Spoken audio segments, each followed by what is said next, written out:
Hey, this is Charles with Historical Gaming, and I wanted to talk today about Newtown, which is part of the Great Battles of the American Revolution series. If you are on the East Coast and you get a chance to go to PresCon, there is something called RevCon, which is a part of the PresCon, which is a huge convention in Charlottesville, Virginia, usually in February on President's Day weekend. And they dedicate a room to the Revolutionary War. So they typically play the Great Battles of the American Revolution. They also play Hold the Line, Washington's War, and in quite a few other Revolutionary War games. And in addition, they also have ColumbiaCon, which is Julius Caesar, Hammer of the Scots, all sorts of things, and Grant Gladesh is there. And so if you get a chance to go, it's a great convention. And one of the things that's nice about here is that you'll find a big group of guys who like to play this game, and they play in a tournament, and everybody just has fun. It's probably one of the most welcome groups that I've ever been to as far as going into a convention, and everybody is super easy, super light, and super fun. So let's take a look at the game here. Again, it's Newtown by GMT Games. It focuses on the Iroquois in New York. And as you can see here, battles with the Iroquois Confederacy in western New York. The game is designed by Mark Miklos and Don Hanley.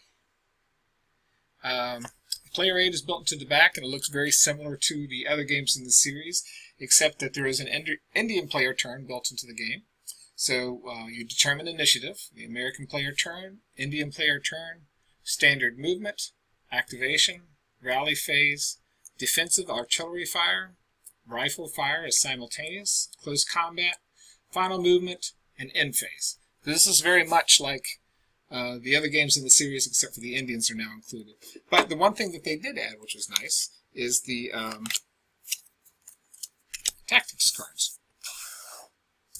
So during a turn, when there's an attack, a player can take one of these tactics cards and use them to attack another player. And depending on what you decide that you want to do, commit reserve versus attack echelon, each player picks a card, and then you go down this chart and you compare the two numbers, and that will give the person who picks the best card a better advantage in the attack. So you can get a -1 on the attack or a +1 on the defend, depending on the type of attack that you choose, which is all in another chart here, too, in case you don't want to use the cards. But basically, you look through your selection of cards here and decide, do I want to stand fast? Do I want to skirmish? Do I want to attack echelon? Right? So you pick that card, you take a look at your options here, and some of those options will give you a better, a +1 on the attack if the defender picks the one that corresponds to that card. So if they pick a stand fast card, and you pick a whole, go forward with all out, they might get +1 to the defense because they held really well. Or they might just kind of slide to the right or withdraw, backing up a bit and giving themselves, breaking even on some of the attacks that you might be able to pull on them. So it's really nice to have that flexibility. The first time I saw this was in 1776. Some of the other games in this series have these cards. It's really nice and really fun. And then another thing is the opportunity cards. So I haven't read the rules yet, so I don't know exactly how the opportunity cards come into the game, but each player can get an opportunity card, which kind of makes the game different in the fact that you can play these cards and affect die rolls. So you can have volley fire, artillery barrage, marksman, local superiority. These are the American cards. It's a tactics card. And then for the Indian player, you can have stampede, local superiority, shame culture, marksman, chaos, fathers, sons, and brothers, parlay, they were as ghosts, bateau, war cry, infiltration.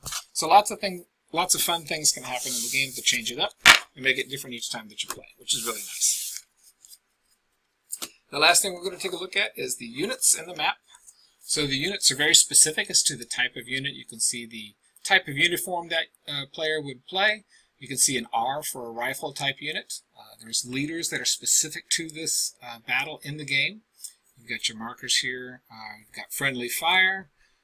There's also a cattle herd which can be moved around in the game. Not sure what that does yet, but it looks kind of cool. There's weather, so you can have storms and things like that.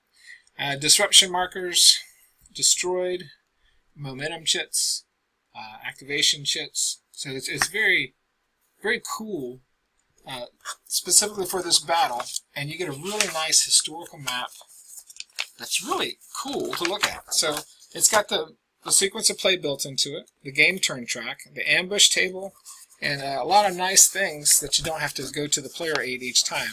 So there's a map on each side. You can see the terrain keys built into here and what each one is. So you can see this little edgy line right here. It's like a ridge of some sort. You've got redoubts, rivers. So everything's very clear in this game as far as how it works. And you've got 2 player aids in the game, which is nice to have. And then the standard rules for all the games, and then the other rule book is for this game specifically. Here's the tactical matrix I was talking about. Close combat DRM, so you go through this list when you're doing a combat and you try to figure out if there's any advantages or disadvantages. Close combat table.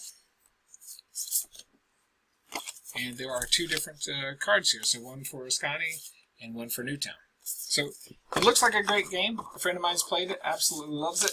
He's a huge French Indian War fan, and I think this fit right into the close to the era of the Indians coming in.